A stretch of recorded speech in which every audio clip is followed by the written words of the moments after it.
സ്ത്രീ പ്രസവിച്ച മനുഷ്യൻ അല്പായുസ്സുള്ളവനും കഷ്ടസമ്പൂർണനും ആകുന്നു.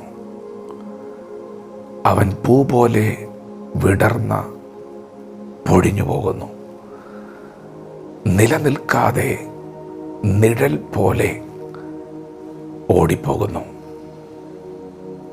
എന്നാൽ വീണ്ടും ജനിച്ച മനുഷ്യൻ, ദൈവത്തിൻ്റെ മാറ്റമില്ലാത്ത വചനത്താൽ ജനിച്ച മനുഷ്യൻ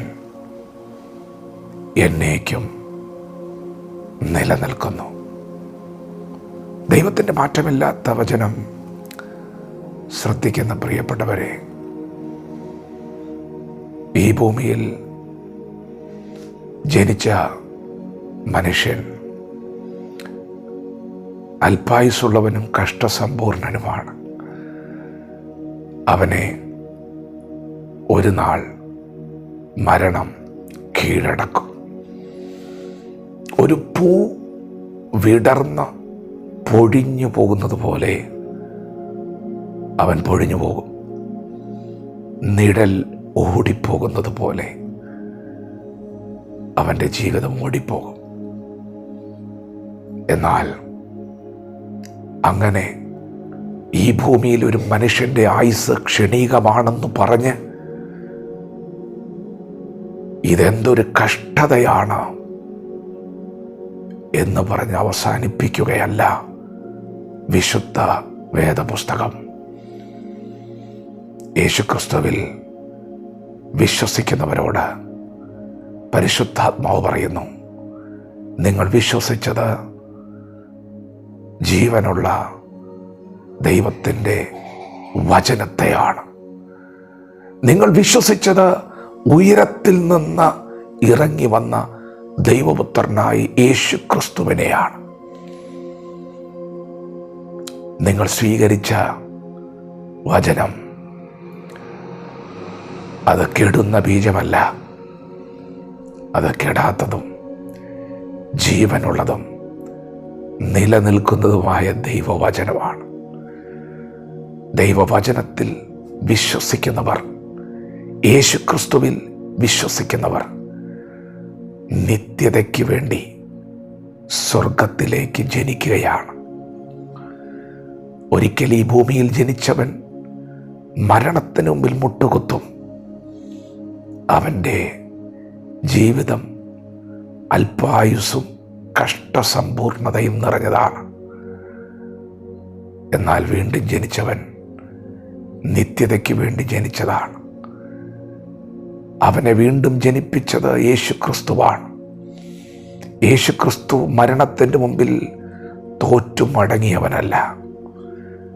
അവൻ കല്ലറകളിൽ നിന്ന് ഉയർത്തെഴുന്നേറ്റവനാണ്. അവൻ മരണത്തെ ജയിച്ചവനാണ്. ഹേ മരണമേ, നിന്റെ ജയമെവിടെയെന്ന് പ്രഖ്യാപിച്ചുകൊണ്ട് ഉയർത്തെഴുന്നേറ്റ് ഇന്നും ജീവിക്കുന്നവനാണ്. ആ ക്രിസ്തുവിൽ വിശ്വസിച്ചവർക്ക് ദൈവം കൊടുത്ത ഒരു പ്രത്യാശയുണ്ട്. ഞാൻ ഉയർത്തെഴുന്നേറ്റതുപോലെ, ഞാൻ മരണത്തെ ജയിച്ചതുപോലെ എന്നിൽ വിശ്വസിക്കുന്ന നീയും കല്ലറയിൽ നിന്ന് ഉയർക്കും. മണ്ണോട് ചേർന്നെന്ന് ലോകം പറഞ്ഞാലും നിന്നെ ഞാൻ ആ മണ്ണിൽ നിന്ന് എഴുന്നേൽപ്പിക്കും. നിന്റെ ഉയർപ്പിനെ തടയാൻ ഒരു ശക്തിക്ക് സാധ്യമല്ല. നിന്നെ കീഴടക്കാൻ, നിന്നെ പിടിച്ചു വയ്ക്കാൻ മരണത്തിന് കഴിയില്ല. സ്ത്രീ പ്രസവിച്ച മനുഷ്യൻ അല്പായുസ്സുള്ളവനും കഷ്ടസമ്പൂർണനുമാണ്. അവൻ പൂ പോലെ വിടർന്ന് പൊഴിഞ്ഞു പോകും. നിഴലോടിപ്പോകുന്നത് പോലെ ഓടിപ്പോകും.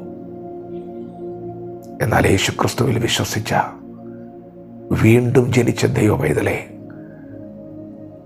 നീ വീണ്ടും ജനിച്ചത് കെടുന്ന ബീജത്താലല്ല, ജീവനുള്ളതും നിലനിൽക്കുന്നതുമായ വചനത്താലാണ്.